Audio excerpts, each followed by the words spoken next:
আমাদের যে ব্রেনটা আছে এইটা চলে মূলত হচ্ছে কারেন্ট দিয়া। যে এটা কি কথা? হ্যাঁ, আমাদের ব্রেনটা বিদ্যুৎ দিয়ে চলে।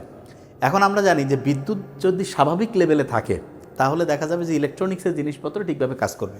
কিন্তু কোনো কারণে যদি হাই ভোল্টেজ হয়, কয় না অনেকে 440 হয়ে গেছে, তখন কয় না যে ভাই ইলেকট্রনিক্সের ল্যাপটপ, কম্পিউটার, এই যে তারপরে হচ্ছে টেলিভিশন, এগুলো সব নষ্ট হয়ে গেছে। ঠিক তেমনি করে আমাদের ব্রেইনের মধ্যে কোনো কারণে যদি একেবারে হাই ডোপামিন তৈরি হয়ে যায়, তখন দেখা যায় ব্রেইনের যে কোষগুলো আছে এগুলো তার স্বাভাবিক যে ক্যাপাসিটি সেটা আস্তে আস্তে নষ্ট হয়ে যায়।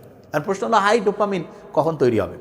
ইসলাম এত সায়েন্টিফিক, আল্লাহ জানে যে মানুষকে আল্লাহ কীভাবে ম্যানুফ্যাকচার করছে। এই জন্য যেই কাজগুলো করলে পরে ব্রেইনে হাই ডোপামিন ক্ষরণ হয় ওই কাজগুলো ইসলাম নিষিদ্ধ করছে। যেমন এক নম্বরে যদি আসে অশ্লীলতা, যে কোনো কারণে যে কোনো রকমের অশ্লীলতার নিকটবর্তী যদি কেউ হয় তখন তার ব্রেইনে হাই ডোপামিন ক্ষরণ হয়। এবং হাই ডোপামিন ক্ষরণ হওয়া মানে স্বাভাবিক যে কাজগুলো ডোপামিন তৈরি হবে সেই কাজগুলো তার ভালো লাগবে না।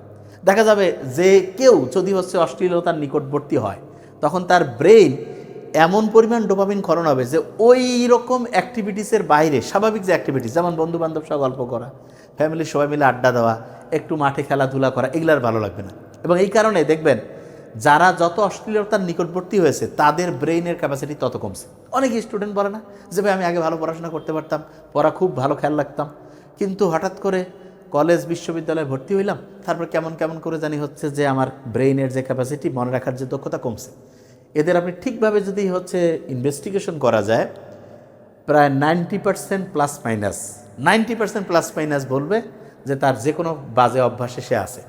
এবং এইটা যাতে ইসলাম ব্রেইনকে সবচেয়ে বেশি গুরুত্বপূর্ণ মনে করে এবং এইটা যাতে ঠিকভাবে নিয়ন্ত্রিত উপায়ে মানুষ যাতে এটাকে ঠিকভাবে লম্বা সময় ধরে হচ্ছে ঠিকভাবে কাজে লাগাতে পারে, এই জন্য যেই কাজগুলো হাই ডোপামিন তৈরি করে সেই কাজগুলো ইসলামের সম্পূর্ণ নিষিদ্ধ করছে। যে কোনো রকমের হচ্ছে ওইটাকে বলবো যে বিয়ে ছাড়া যে সম্পর্ক আছে নারী পুরুষের, এটা কিন্তু ইসলামে নিষিদ্ধ। তো অনেকে যে দেখবেন যে এই যে গার্লফ্রেন্ড বয়ফ্রেন্ডের যে কালচার, ইসলামে কিন্তু এটা হারাম। এবং এইটা যখনই কেউ নিকটবর্তী হবে শয়তান তার তৃতীয় জন হয়ে গেল। শয়তান যত রকমের খারাপ বুদ্ধি আছে, খারাপ চিন্তা আছে, এটা তার ব্রেইনে ঢুকাবে। দেখবেন তার ব্রেইন পড়াশোনা থেকে অনেক দূরে চলে গেছে। এবং এইটা নাম্বার ওয়ান। তার মানে একটা স্টুডেন্টের পড়াশোনার যে লাইফটা, এইটা ধ্বংস হওয়ার পিছনে যতগুলো কারণ আছে তার মধ্যে যদি নাম্বার ওয়ান কারণ কেউ সিলেক্ট করে তাহলে সেইটা থাকবে যে এই নারী পুরুষের যে একটা মানে হচ্ছে যে বৈধ সম্পর্কের বাইরের যে সম্পর্ক, এইটা তাহলে এইটা থেকে মোমেন পুরুষ আর মোমেন নারী পরস্পরের বন্ধু, এরা মানুষকে দু হাতে ভালো কাজের দিকে অগ্রসর করে, বন্ধ কাজ থেকে দু হাতে ফেরায়, আর পরস্পর তাদের যে লজ্জাস্থান এবং দৃষ্টি যে আছে এটার হেফাজত করে। তার মানেটা কি? তার মানে হচ্ছে যারা মোমেন পুরুষ এবং নারী হবে তারা হচ্ছে নিজেদের দৃষ্টিকে হেফাজত করবে এবং ওই এরিয়ার মধ্যেই যাবে না যেই এরিয়া তার মধ্যে কোনো রকমের শয়তানি বদমাশি চিন্তা আনতে পারে। দেখেন ইসলামের কিন্তু অসাধারণত্ব, ইসলাম বলে দিয়েছে যে অশ্লীলতার নিকটবর্তী হবে না। তার মানে যেই প্রেক্ষাপটগুলোতে মানুষ অশ্লীলতার চিন্তাভাবনায় যুক্ত হইতে পারে এগুলো থেকে সম্পূর্ণরূপে দূরে রাখছে।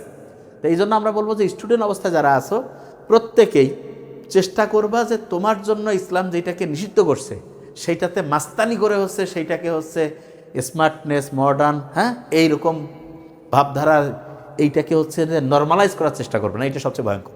এবং মুসলমান যারা, সে নারী পুরুষ, অল্প বয়স মধ্য বয়স, এরা কিন্তু চিন্তা করে যে না আমি শুকুরের গোস্ত জীবনে খাবো না, হারাম। এই নারী পুরুষের অবাধ মেলবসা এটাও হারাম, কিন্তু এটা কালচার এমনভাবে তৈরি হয়েছে কেউ কিন্তু শুকুরের মাংস খায় না।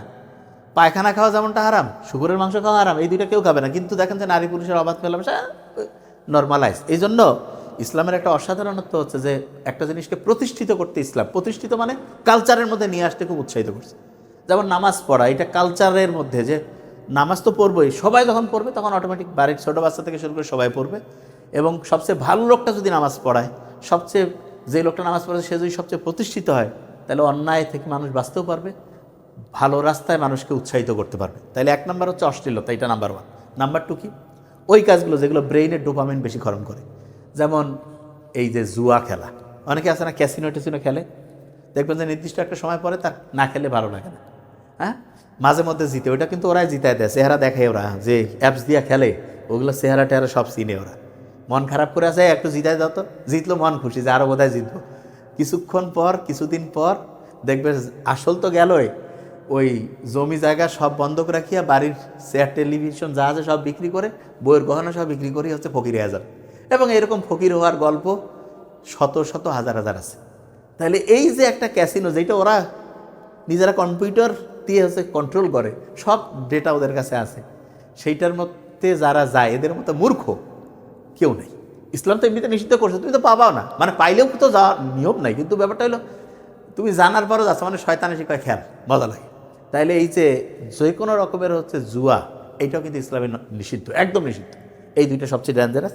তারপরে যেটা রয়েছে সেটা হচ্ছে চিনি জাতীয় খাবার, যে এইটা আবার কেমন কথা। হ্যাঁ, অনেকে আছে যে বলে যে ভাই আমার তো অশ্লীলতারও কোনো মানে হচ্ছে নিয়মের, মানে অশ্লীলতার মধ্যেও নাই, কোনো রকমের অনৈতিক কানেকশনের মধ্যেও নাই, এরপরে ক্যাসিনো জুয়া, হ্যাঁ, এগুলোর মধ্যেও নাই, কিন্তু আমার ব্রেনের ক্যাপাসিটি কমতেছে, বেশি পরিমাণ চিনি খায়। যে ভাই বেশি পরিমাণ চিনি না, চিনি তো এরকম খায় না। অনেকে কিন্তু এটা জানে না যে আমরা যে ভাত খাই, যেই ভাতটা চকচকা চাউলের ভাত, এইটার মধ্যে চিনি আছে, এবং যেই লোকটা যত বেশি পরিমাণ এই যে সাদা চাউলের ভাত খায়, তার শরীরে চিনির পরিমাণ তত বাড়তে থাকে এবং তার ব্রেইনের যে ক্যাপাসিটি তত কমে। আপনি হাফিজি লাইনে যারা পড়ে দেখবেন যে ওদেরকে অল্প ভাত খায়, অনেকে কয় যে ভাই এটা টর্চার না, দরকার আছে। কারণ ভাত যখনই কেউ খাবে, চিনির যে আছে সেটা মনে রাখার যে আমাদের একটা অংশ, মনে রাখার সাথে সম্পর্কিত একটা জিনিস আছে অ্যাসিটাইল কোলিন, সেইটার যে তৈরি হওয়ার যে প্রক্রিয়া, সেটা বাধাগ্রস্ত করে। এবং এগুলোর মধ্যে সবচেয়ে খারাপ হচ্ছে বিভিন্ন কোল্ড ড্রিঙ্কস আছে, 1 নম্বর। এটা অ্যাসিটাইল কোলিন, যেটা ব্রেইনের মনে রাখার যে উপাদানটার সাথে সম্পর্ক আছে, সেইটার হচ্ছে তৈরি হওয়ার প্রক্রিয়াটা বাধাগ্রস্ত করে। এবং তারপরে কি, বিভিন্ন এনার্জি ড্রিঙ্কস, তার মানে কোল্ড ড্রিঙ্কস, এনার্জি ড্রিঙ্কস সবচেয়ে ক্ষতিকর। তার সাথে হচ্ছে সিগারেট, বিড়ি। যে ভাই এটা আবার কেমন? হ্যাঁ, বিড়ি সিগারেট যেটা করে, সাময়িক হচ্ছে ব্রেনগুলোকে এক্সাইটেড করবে কিছুক্ষণ, 15-20-25 মিনিট, তারপরে তার ক্যাপাসিটি যেই লেভেলে ছিল একদম কমে যাবে, ক্রমাগত কমবে। তখন মনে হবে যে আমার তো একটু আগে বিড়ি খেয়ে ভালো লাগছে, আবার খাইল, আরও সে ধ্বংসের দিকে যায়।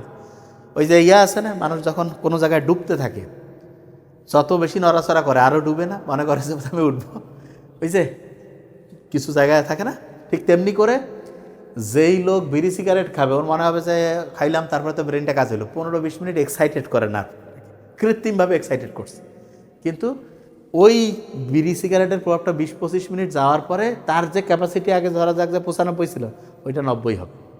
তারপরে একটু খাওয়ার পরে 97 হলো, আবার তারপরে ওইটার খাওয়ার প্রভাব কমে গেল, 85 হবে। তার মানে আস্তে আস্তে কমতে কমতে একেবারে দেখবেন। তো অনেকেই বলে যে ভাইয়া তাহলে বিড়ি সিগারেট খাওয়ার পরে তোর ক্যাপাসিটি আছে। দেখেন, ও যদি ওইটা না খেয়ে ভালো খাবার খাইত, ভালো খাবার কোনটা, যেমন প্রোটিন জাতীয় খাবার, তারপরে টক দই, মধু, আমি তো বলি টক দই মধু ব্রেনটাকে সুগারগুলোর মতো করে, মানে পড়লেন একদম কথাটাকে একদম রিজার্ভ করে ফেলল।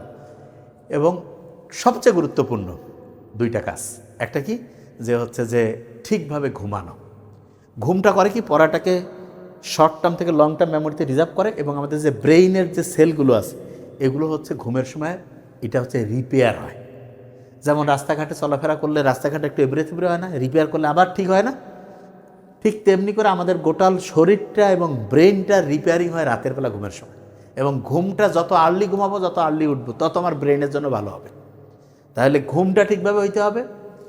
আর যেই বাজে অভ্যাসগুলো বললাম, অশ্লীলতা থেকে একদম দূরে, জুয়া, যে কোনো রকমের মাদক দ্রব্য যা আছে একদম বাতিল, এটা তো রাখাই যাবে না।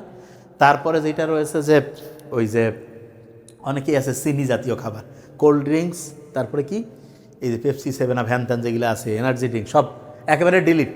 কোনো ভদ্রলোক খায় না, যে খায় তার মানে অভদ্র, যে ভাই ভদ্রলোক করে দেখছি ফালতু। তারপরে বিড়ি সিগারেট যা আছে একদম বাতিল। তো অনেকে কয় যে ভাই চিনি না খেলে মজা লাগে না। চিনির নেশা হচ্ছে কোকেনের নেশার চাইতে খারাপ। তার মানে কোকেনের নেশার চাইতে চিনির নেশা বেশি খারাপ, আর তার চাইতে অশ্লীলতার নেশা আরও খারাপ। তাহলে এইগুলো থেকে যদি আমরা বিরত থাকতে পারি এবং সবসময় আল্লাহর নাম স্মরণ করবো, রাব্বি জিদনি ইলমা পড়বো, যারা যেই ধর্মের ওই অনুযায়ী স্রষ্টাকে ডাকবো, ইনশাআল্লাহ ব্রেইনে যে নিউরন আছে তাদের যে নেটওয়ার্কিং ব্যবস্থা অসাধারণ হবে। Thank you so much. আসসালামু আলাইকুম।